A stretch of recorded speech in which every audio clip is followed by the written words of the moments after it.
It's been a while. Welcome to my mini studio. Today we're going to talk about how you can rebrand your brand and how I've been rebranding my brand over the last 2 months.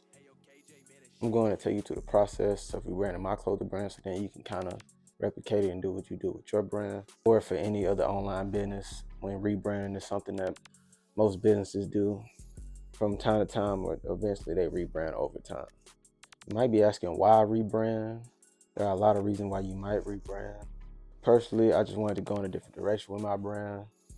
Nothing that was too major, just wanted to go in a different direction, and I just wanted to make sure everything was aligned with my vision. When I first started Dreams Fake, I didn't go through these steps that I did with the rebrand. So there were some things and some foundational things that had to be done with the brand that I'm glad I did go back and rebrand. So we covered up our tracks and covered the holes that we had.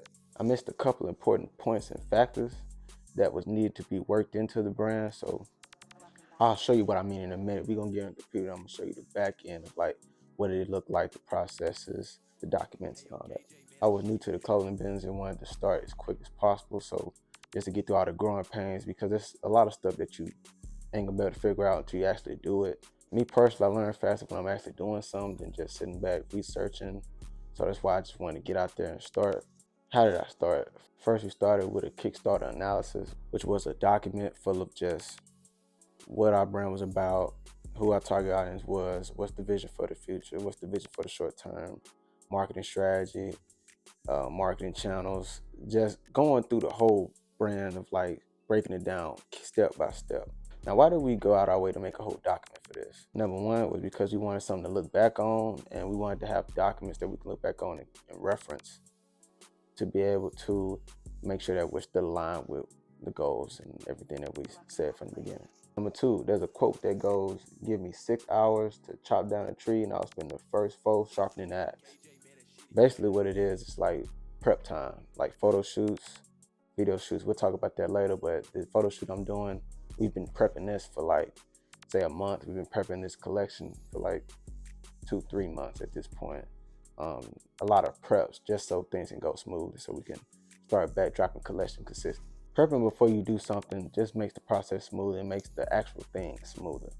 Now we're going to be moving on to the slides. The first slide talks about the story and brand as of now, like our target audience, age, interests, prices, etc. I have the main points blurred out because that's classified, but the right side is a quick summary of everything. You can see our target audience is between 15 to 25, give or take 18 to 28, just around that range, but we decided 15 to 25 was a good place to target. And they're also either fashion enthusiasts or wealthy. Due to our prices, the average consumer would be someone who's really into fashion and likes to buy pieces and can appreciate the quality and details, or someone who has a more expendable income and can spend more on clothes, or people that like to collect pieces and they care more about uniqueness, designs, and stuff like that, and they're willing to spend a little more on the piece. Not saying other people won't buy it, but this is the majority of who will be shopping with us. Now, will there be some people that's 35 that just an average consumer buy? Yes, and we welcome them, but that's not our target audience.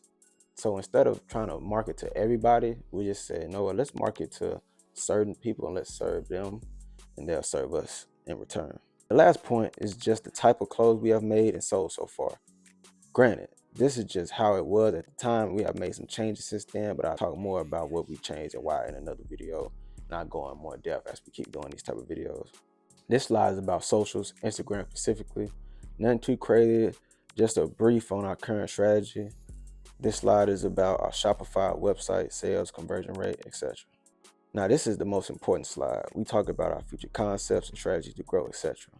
The whole thing is blurred out because people like to copy.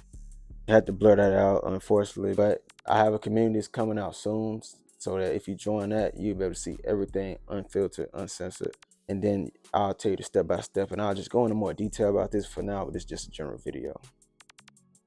Even though most of this we talked about in this slide, we aren't doing anymore, because we started with saying, okay, we're going to do this, but then as we kept researching, we kept getting references from other places. We kept realizing the vision that we wanted for the future. So these things have changed since then, but this was the foundation for creating our strategy that's in place right now. So just because you start off with something and it's not the best, keep going, because you never know where that can lead to. I want y'all to take this inspiration to go and make your own instead of just copying what I have.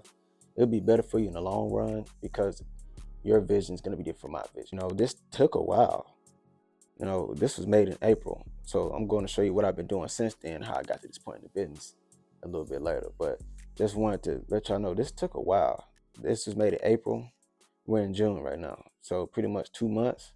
And we haven't dropped anything yet. We're still in the preparation phase, but we're getting closer to that point. And I'm going to show you what I've been doing since then. So you don't think we've just been prepping for 2 months straight. We've been doing other things like this sample right here. This came in not too long ago. It took a while for this to be made, to be honest, but got cool little details. I probably roll some B-roll or something to show y'all that. But now, how did I get to this point? Manufacturing problems was one of the things that made me look back, step back. You know what? Let me get the manufacturing process in order.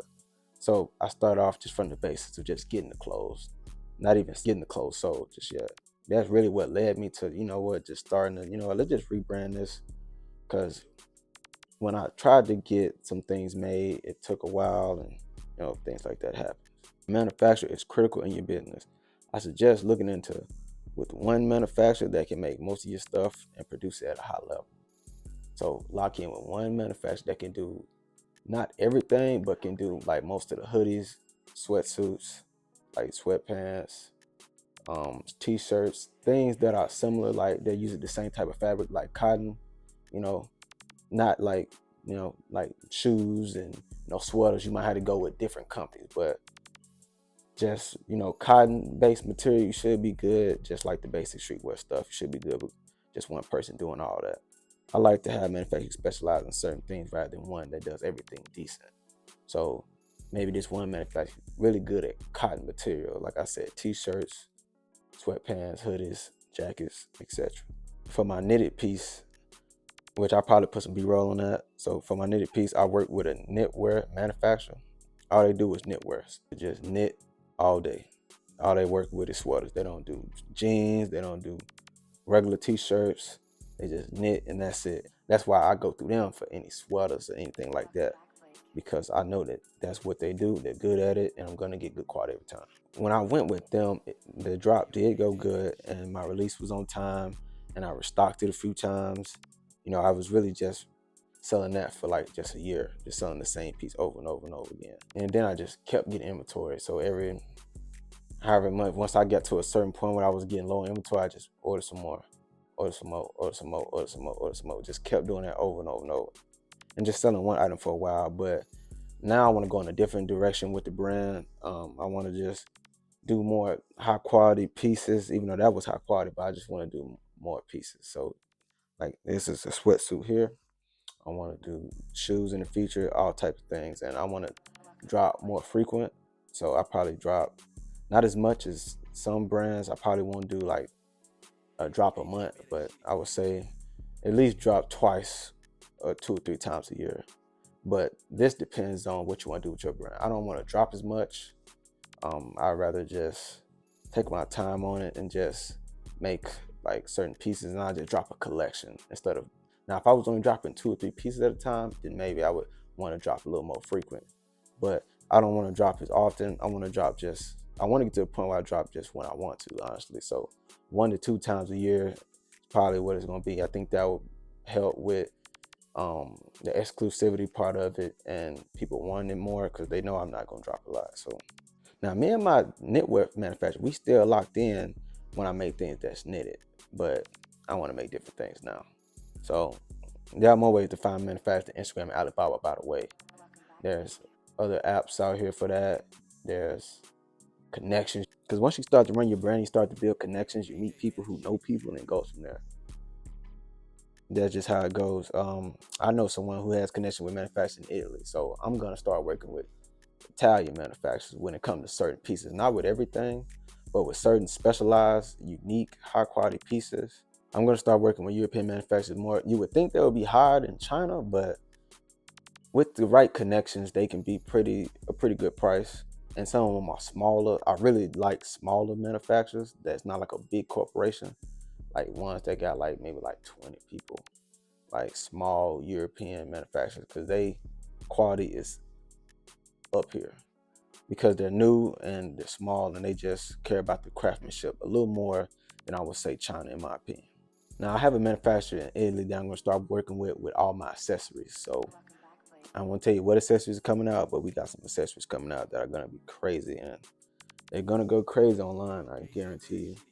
And hopefully all of our accessories down the line go through them. So I'm not going to spoil it, but we got a lot of accessories coming in. I wanted to take a more traditional route with my brand from a content perspective and a rollout perspective, just more high quality.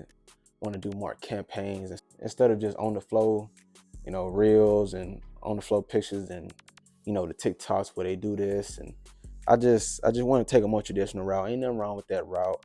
I just wanted to do something a little different. I take a lot of inspiration from like bigger brands, to be honest with you. I think it's good to take inspiration from both because smaller brands, they tend to put more effort in on the designs and like certain things. But when it comes to campaigns, the big brands got to be, and that's mostly the budget. Like I'm very, very picky about how my brand gets put out there, and I want to expand more than just the surface level content. So that's why I'm doing the more traditional route of doing a campaign. We're gonna plan this out way ahead of time. Everything gonna go smooth. We're gonna have models. I'm not gonna be modeling my own brand no more. A lot of stuff is changing. Now, for people that don't know, what's the difference between campaign and just content? It's more like a theme and purpose to the drop with storytelling infused in the content and the rollout process. So, like, I remember there's an example of Young Thug was dropping, I think it was Pump album, and they just destroyed a Rolls Royce. They was just hitting it with a bat. They was destroying it, kicking it, all type of stuff, and that was a rollout process. That was marketing. They was doing something that would get more attention on them, something that would go viral. Not saying the point is to go viral, but there's a theme and a purpose to the drop, and it's storytelling. So he was storytelling. He was using storytelling to release his album. So I want to use storytelling to release my projects. Not saying I'm gonna be destroying a car, nothing like that, but we're gonna be doing some cool stuff. Right now, to be completely honest with you, I'm working with someone right now who is going to help the execution of this and know some influencers and models we can get for the shoot. So this is an advantage I have. I know not everyone has connections like this and not able to just reach influencers and models relatively easily, but and not everyone has the budget to get models and get professional camera. You don't have to do all that. You can do it from your iPhone. Don't get me wrong, people love that type of content. You have to be more creative, and your designs have to hit harder, in my opinion. But like I said, I'm just picky about how stuff come out. It don't have nothing to do with, I don't think I can get the quality. No, it's like I just wanted to just do it a certain way. That's just me. Now with this rollout, I'm gonna tell you, I wanted to incorporate influencers for sure. That was a definite thing I wanted to do with this rollout, especially coming back from a hiatus. I haven't dropped anything new, and it's been a while. It's been finna be close to a year at this point since I dropped something new. I wanted to incorporate influencers just to get some more social proof and to just come out with a bang, just come back, and we're gonna just keep pushing content. And then the influencers are there to establish more credibility with high quality content. So I'm putting high quality content with influencers that fit my niche and my aesthetic, putting that together. That's what I would think would be good branding, in my opinion. Here's a way that you can think about branding, and I didn't come up with this. This is Alex Hormozy.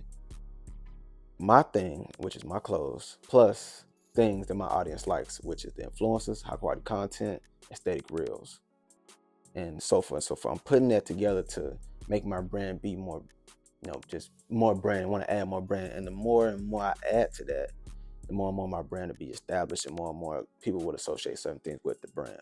For example, let's say if you had a brand and you knew, let's say a rapper, any rapper, it don't really matter, and they always wore your stuff and you always released and they was always in all your photo shoots, they're gonna start associating him with your brand, which that could be a good or a bad thing depending on your audience and who you're targeting. I haven't used influencers before, really. Besides a few people I mess with that I just sent some stuff to, but not a planned rollout like this. It was just more, oh, okay, showing some love. They posted it, whatever. It was cool, but it wasn't really like a strategy behind it. You know, I was just trying to love people I mess with, but this time it's gonna be a more thought out process. So with this sample here, pretty cool. Probably one of my most unique pieces I've made. Honestly, might be the most unique piece I have made so far. Y'all see that? This took about 6 months in terms of designing it, finding the manufacturer to do it, getting it made, and it coming to me. It took so long because a lot of people were saying that they couldn't do it. And a lot of people didn't want to do samples for it. They want to go straight in production.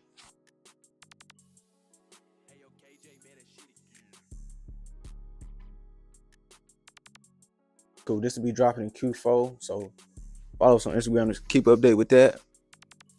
Dreams.fade. I have it somewhere on the screen, but this took about 6 months to get done. A lot of rejections. A lot of people saying couldn't do it, didn't want to do it, had to go in production of I don't know, I forgot how many pieces they wanted to do, but I don't ever do anything without samples first, because then I just got a bunch of messed up stock. So don't never do that.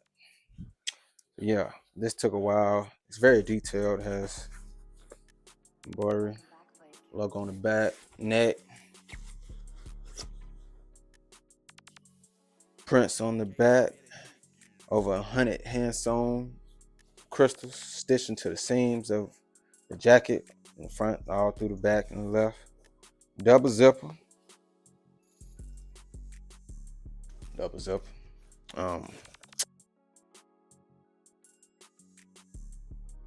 Duck goose down. This was the first sample for the piece I just showed you.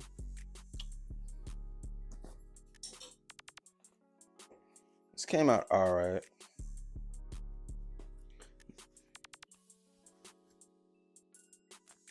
Get a little closer. Not bad, not bad.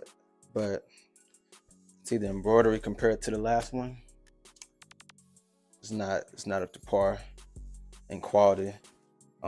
That one, the one I just showed y'all, was duck down filling. This is like cotton to polyester filling. Don't remember since it got scrapped, but we got red logo on the back of the neck.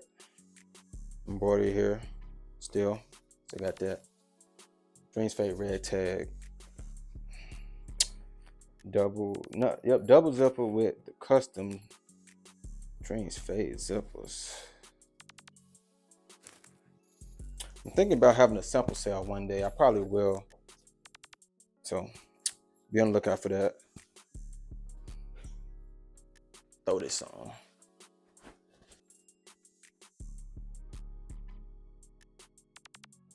This one won't be coming out. I'm gonna break it down why this one won't be coming out. So the reason why this is coming out, first sample. You're gonna notice a pattern. My first samples are typically not my best samples. Now this was my first sample, this sweatsuit. And this is the one that's gonna be released. It's gonna be minor change in production, but don't need another sample for it. Embroidered on the back. Quality difference. Quality difference. Now these ones has the crystals in it, and this one doesn't. I didn't come up with that idea until after I got this one. So, and I removed the custom zippers, didn't want that no more. Kept everything else though. Logo on the back, changed the colors. This one was supposed to have scores too, but you can't see it. That was another problem. I got this one for way cheaper. This is actually a Pakistan manufacturer. I wanted to try out Pakistan one time. Not doing that again. Yeah, it's just quality isn't up to par. Yeah, just big quality difference. And some ideas changed. Just like with this one. First sweater. First sample ever, actually. And look at that head hole. Whose head is this big? I always, in my videos, if you see my old videos, I always compare this to the sweater that SpongeBob gave Squidward, made of eyelashes. That's what it reminds me of. It looks just like it to me. Like, The quality is just not there. Let me give y'all a closer look on that. Doesn't look nearly as good as what came out. I was thinking the black would be good, but the white on the black just made it look cheap, very cheap, and the yellow was just random, didn't go together. Sounded good in my head, didn't come out as good as I thought it would. I don't even wear yellow. I don't know why I did that. I don't have anything yellow. Not really, so why would I even make this? I don't know why. Didn't even have measurements for this. Kind of just worked with them to come up with some basic measurements. This one I actually took from what I already had and expanded upon it. The head hole is way smaller. That's number one. Need to fix that. No sleeves. I mean, no cuff. No cuffs. Just raw edge is what they call this. No hem. Raw edge hem. Black and gray. Simple. Kept it simple. Same design. See what colors to do. Same material. Same color. I mean, not same color. Same material. Same everything. Same design. Nothing's changed. The only thing that changed was the actual sizing of the garment. So the actual piece. I didn't realize how important the actual sizing and the measurements meant until this one. So that was a lesson I learned. I would say I learned it for cheap. Look at that. Colors. And then after that, I started having to learn about fabric and why certain colors don't go with this, because this uses jacquard knitting. Not going to explain what that exactly is, but basically it doesn't go good with white on black. So I changed the base color and just the whole color scheme in general, and it just came out better as a whole. So this is to say, this is a lesson. There is a lesson in this. Lesson is your first sample might not be your best sample. Now this, could I have dropped this and sold out? Most likely, yeah. Because the selling out a minimum is just 50 pieces. Yeah, could definitely sell 50 of these. But it's not up to par with the brand. This would actually hurt the brand if this came out. So this is not coming out. This is coming out in Q4. I'm shooting for December, November, Black Friday maybe. Probably Black Friday. But this is still there's still gonna be some refinements to this, still gonna be some revisions and all that. Not too much is gonna change. This is pretty much the jacket, but there's a couple things that I'm gonna change to this that could make it better. So I'm gonna have to do that. And yes, there is a lesson to this. Don't worry.